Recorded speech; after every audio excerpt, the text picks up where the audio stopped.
It is time for your AEW Rampage review for the 13th of January 2023. It was the 13th of January, and rightfully so, man. This was a horror show for wrestling. On a Friday night, not one, not two, but three wrestling shows on Friday night. You'd SmackDown, you'd Rampage, and you had Impact Wrestling. Hard to kill, man. Honestly, this was hard to kill. What about overkill? Anyone who watches wrestling and you have to sit through and waste your Friday night watching this crap, then I pity you. You know, you're a trooper, man. You deserve a medal, but we don't get a medal. What we get is an hour of garbage, because it's the AEW way. What do you expect? It's going to be an hour of garbage. It's always an hour of garbage when it is Rampage. So we kick off match 1, AEW TNT title, Darby Allin, the champion, versus Juice Robinson. Honestly, who cares about Juice Robinson? An absolute bum, a nobody, and he's taking on a skinny guy, an emo guy, a guy that likes to, you know, beat up women and fucking ride skateboards. Who cares? Who cares about Darby Allin? I certainly don't. He wins me a coffin drop. I just can't believe a £150 guy soaking wet beating anybody. I can't. But for some reason, he's the champ. Honestly, what's the point of Sting just babysitting him? I mean, can we not have Sting do some cool stuff on his own? Can we not get, one last good, Sting run? I mean, how many years has Sting got left? I mean, 1, 2? Why does he have to just come out and be Darby Allin's lackey? I don't like Darby Allin any more than I did before Sting was partnering up with him. So honestly, if it's to get Darby Allin over, it's not doing anything. It's just wasting Sting's last few years of his career. I don't get it. Then we get the Acclaimed come out. I mean, this was weird. The Caster references stolen documents, Gavin Newsom, and blood money in his raps. And people think that Max Caster's raps are better than Cena's. I mean, I totally disagree. I think Cena actually genuinely came out with, insults towards the people he was facing. The Acclaimed never really do that. He just incorporates, famous people into his raps. I guess that's because there's nobody in AEW that's over, so he has to mention people from outside. But, I mean, Cena would always reference his opponent. He would always, insult his opponent, and we don't really get that. The Acclaimed just come out and, they insult other people, and for me, it doesn't hit hard, and it's certainly not as good as John Cena's raps. But anyway, they come out. There's a cement thing. The Acclaimed are going to cement their legacy tonight. They're going to put their hands into the cement and get a cement handprint or whatever. But the Ass Boys come out and they want to do it as well. Daddy Ass, Mr. Gunn says, you know what? Let them do it. So let his sons put their hands in the cement instead. They go to do it. The Acclaimed pull down their pants. They're wearing little briefs, and then Billy Gunn pushes them onto the cement, and their ass lands on the cement first. This wasn't good. This wasn't funny. So I don't know what it was supposed to achieve, but it done nothing for me. Just they sat their ass on the cement. I mean, that's literally it. Match 2, King of the Black Throne versus Eddie Kingston and Ortiz. There was one spot where Malachi Black and Eddie Kingston both duck from each other's move, and then they sit down in the middle of the ring and they stare at each other, and it's everyone thinks that's awesome. They're chanting, "This is awesome." Why? Literally, it's two grown men that are supposed to be in a fight, but they're taking time. They're having the time out from that fight just to sit in the ring with their legs crossed, looking at each other. I mean, how is this good? How the fuck is this good? Newsflash, it ain't. It fucking ain't. Eddie Kingston's a bum. The King of Black, or King of fucking whatever they're called, Black Throne, or shit. Nothing in this match was good. We got some country singer come out. Apparently WWE had a country singer 2 weeks ago. Now AEW have a country singer from Cobra Kai or something. Jarrett comes out. This is funny, and it's not funny as in hilarious, it's funny as in pathetic. Jeff Jarrett hits this guy with a guitar. Danhausen's there. The big Indian guy is just basically holding Danhausen in the corner, so Danhausen can't do anything. Jarrett then gets this Golden Globe from the country singer. He's about to hit Danhausen with it.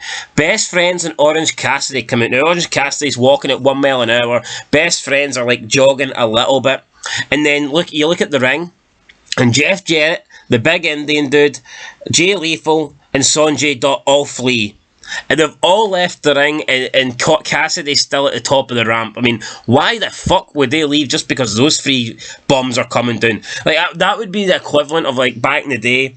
You remember the two-man power trip? You've Triple H and Austin. They're beating up the Hardys. They're about to beat up Lita again.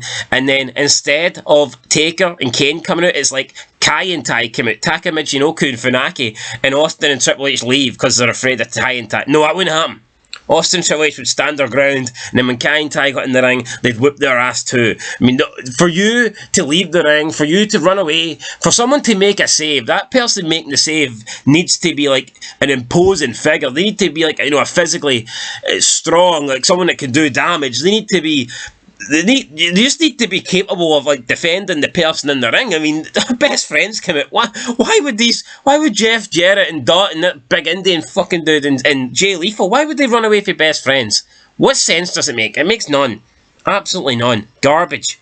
And then we get the main event. Look, the gap in quality between these two teams in the main event is huge, and I don't mean wrestling quality, I mean looks. I mean, Tay Mello, Anna Jay, both look smoking hot, no doubt about it. Both look like models, both are, diva-esque looking chicks, and then you've got Ruby Soho and Willow Nightingale.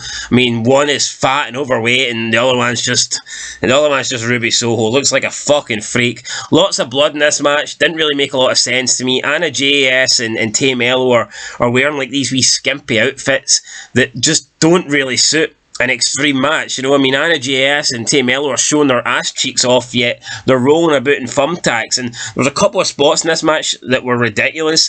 The first one, Willow Nightingale hits a suplex on Anna JS from the top of the ramp. Now, there's a table there, but she overshoots the table, and her big fat ass goes through the table, but there's nothing for Anna JS to break through, and she just lands back first on the ground. So, yeah, suplex off the stage. It's supposed to be through a table, and Willow Nightingale just completely, misjumped it, misgauged the power bomb, and she ends up going through the table, and Anna JS crashes all the way straight to the floor.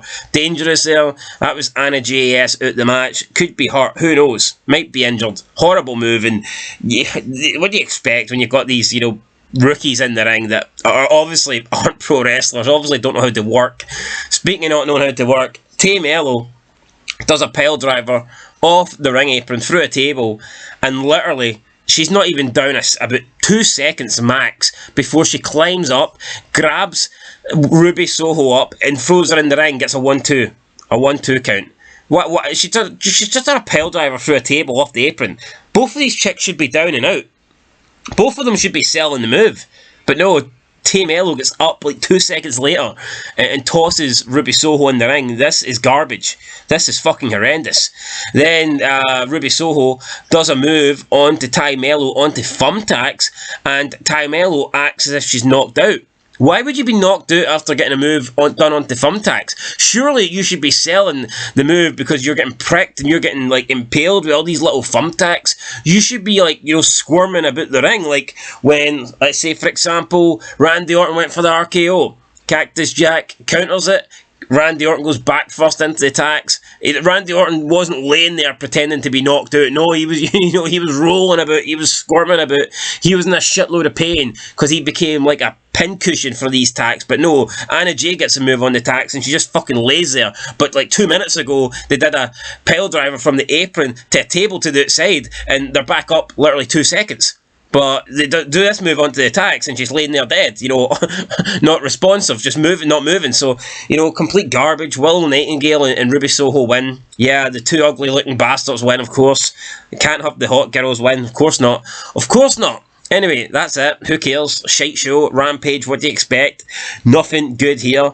I'm done. What can I say? I'm glad that... I hate fucking Fridays and Saturdays for the simple fact is on Friday I watch this Rampage crap, then on Saturday, I review it. Sometimes I can't be arsed on Friday and I'm like, screw that shit. I'll just watch it on Saturday. And sometimes I wish that I didn't have this channel and then I wouldn't watch it at all. But, that's the dream. Anyway, guys, I'll catch you in the next one. Let me know what you thought. I mean, the only positives I can take from this show is that Anna JAS and Tay Mello are super hot, but at the end of the day, you know, they're dressed in attires. They belong in like pillow fights here, not Extreme Rules, hardcore brawls and blood. And I don't know, Ruby Soho. I mean, how much tomato ketchup really did she have on her face? Like, you talk about blade jobs and bleeding. I mean, it wasn't necessary. I just don't get why they were in such a big feud that had to result in this extreme match. You know, I mean, this would be the equivalent of I don't know, you go to the dollar store and someone shortchanges you by like 5 cents, and then you want to fight them to life or death. You know, it's not that extreme. You know, it's not that important. Why do these two teams need to be in this sort of match? This sort of match is normally reserved for, like, you know, a massive feud when there's like a bitter rivalry, and I just didn't see it here in this match. So yeah, I don't know why it happened. I'm going to give it, you know, because Anna JAS and Tay Mello are hot, it's getting a 1 out of 10 for me, guys. That's the only reason. Let me know your thoughts down below. Catch you in the next one. Until then, though, peace.